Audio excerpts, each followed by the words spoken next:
Hello students, आज हम aggregate demand and it's component जो कि हम पहले भी पढ़ रहे थे उसे आगे कंटिन्यू करेंगे। अच्छा, अगर आपको याद होगा तो मैंने सेविंग फंक्शन के बारे में आपको डिफाइन किया था, जो ये वापस से मैं एक बार दिखा दे रही हूँ तो शायद आपको वापस से रिमाइंड हो जाए। ये सेविंग फंक्शन मैंने डिफाइन किया था, एक साइड पर सेविंग, दूसरी साइड पर इनकम। और मैंने बताया था कि सेविंग हमेशा क्या होती है, जैसे जैसे हमारी इनकम अगर कम है तो सेविंग निगेटिव में जाती जाएगी। एक सर्टेन टाइम पर सेविंग हमारी जीरो हो जाएगी और उसके बाद पॉजिटिव में होने लग जाएगी अगर इनकम बढ़ रही है तो उसी के आगे हमें आज मेजर करना था कि algebraic presentation of the saving. तो सेविंग के लिए एक एल्जेब्रिक प्रेजेंटेशन बनाई गई है, S is equal to minus C bar plus 1 minus B Y. अब सी बार वापस से हमारा ऑटोनॉमस कंजम्पशन। अब आप सोचोगे यहाँ पे माइनस क्यों लगा है? माइनस इसलिए लगा होता है क्योंकि जब हम सेविंग निकाल रहे होते हैं तो आपको याद होगा ऑटोनॉमस कंजम्पशन तब होता है जब हमारी इनकम लेवल जीरो होता है और उस टाइम पर हमारी सेविंग हमेशा निगेटिव में होती है, इसलिए यहाँ पर माइनस डिफाइन किया गया प्लस 1 माइनस बी। अब बी का मतलब मैंने पहले भी बताया था लास्ट वाले में कंजम्पशन में कि बी का मतलब होता है MPC, 1 minus MPC is equal to Y. इसके ऊपर का अभी आप देख रहे होगे जो फॉर्मूला लिखे हैं वो सारी चीजों को मैंने समझा दिया, and income is equal to Y. तो यहाँ पर मैंने एक न्यूमेरिकल जो आपने पहले डाटा सेट लिया था उसी को सॉल्व करके देखा है। अगर मुझे कंजम्पशन पता हो कि मेरा एमपीसी कितना है तो मैं इजीली अपनी सेविंग को फाइंड आउट कर सकती हूँ। अब आप ये भूल जाओ कि आपको सेविंग पता है, मुझे सिर्फ कंजम्पशन पता है और उसके बिहाफ पर मैं सेविंग निकाल सकती हूँ। क्योंकि मेरा ऑटोनॉमस कंजम्पशन कितना था पिछले वाले डाटा में -20, माइनस का साइन यहाँ पर ऑलरेडी डिफाइंड है तो मैंने यहाँ पर -20 कर दिया प्लस 1 माइनस एमपीसी थी -0.8 डिफाइन कर दिया। अब जीरो लेवल ऑफ इनकम पर चेक कर लेते हैं, तो जीरो लेवल ऑफ इनकम पर हमने चेक कर लिया जीरो, यहाँ पर -20 plus 1 minus 0.8 is equal to 0.2 into zero. अब आपको पता ही होगा कि अगर जीरो में किसी भी चीज का मल्टीप्लाई करते हैं तो वो जीरो ही हो जाती है, तो -20 plus zero is equal to -20। Data में आपको याद आ गया होगा। एक और देख लेते हैं example, -20 consumption autonomous consumption plus 1 minus 0.8 as usual, और सेकेंड लेवल ऑफ इनकम हमारी कितनी थी 50, तो -20 plus 0.2 into 50, -20 plus 50 into 2 is equal to 100। Point है तो पॉइंट मैंने लगा दिया, एक जीरो कट हो गया, -20 प्लस 10 इज इक्वल टू 10, और माइनस हमारा बड़ा है इसलिए साइन किसका हो जाएगा, माइनस का। एक और देख लेते हैं, देखिए यहाँ पर -20 प्लस 1 माइनस 0.8 इंटू, अब 50 था, अब हमारा लेवल ऑफ इनकम कितना है 100, तो -20 प्लस 0.2 इंटू 100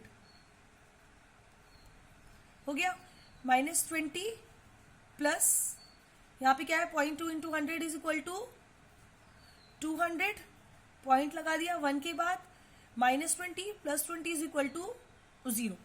तो हम किसी भी लेवल ऑफ कंजम्पशन पर, इनकम पर, जो हमें अगर कंजम्पशन पता है तो हम सेविंग निकाल सकते हैं, या फिर हम डायरेक्टली हमें अगर सेविंग पता है तो हम कंजम्पशन भी निकाल सकते हैं। दोनों का फॉर्मूला ऐसा ही होता है, 1 माइनस आप बी कर दोगे तो हमें सेविंग मिल जाएगी, और 1 माइनस एस कर दोगे तो कंजम्पशन मिल जाएगी। एक दूसरे का अपोजिट फॉर्मूला होता है। तो स्टूडेंट, ये हमारी एल्जेब्रिक प्रेजेंटेशन हो गई कि अगर डाटा में आपको एग्जाम में दिया हुआ है क्वेश्चन में कि आपको इनकम पता है, कंजम्पशन पता है, आपको सेविंग निकालनी है तो आप इसके थ्रू भी निकाल सकते हो, या फिर आपको सिर्फ ऑटोनॉमस पता है और इनकम पता है तब भी आप इजीली अपनी कंजम्पशन और सेविंग को फाइंड आउट करते हो। तो ये तो हो गया हमारा कि कैसे हम एल्जेब्रिक प्रेजेंटेशन करेंगे सेविंग फंक्शन की।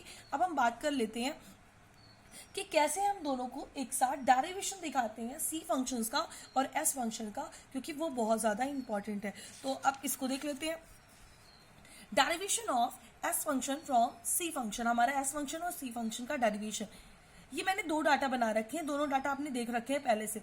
ये पहला है हमारा कंजम्पशन का और दूसरा है सेविंग का।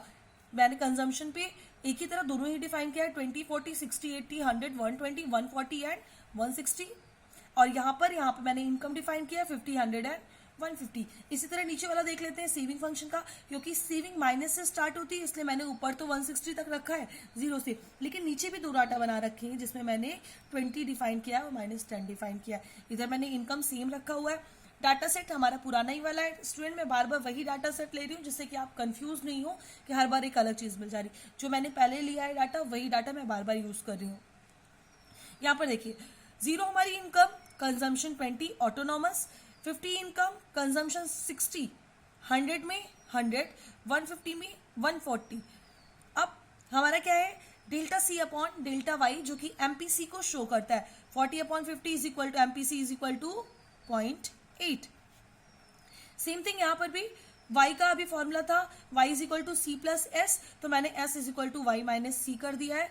अब s is equal to 0 minus 20 is equal to minus 20, 50 minus 60 is equal to minus 10, 100 minus 100 is equal to 0 और 150 minus 140 is equal to plus 10। ये मैंने यहाँ पर डिफाइन कर दिया।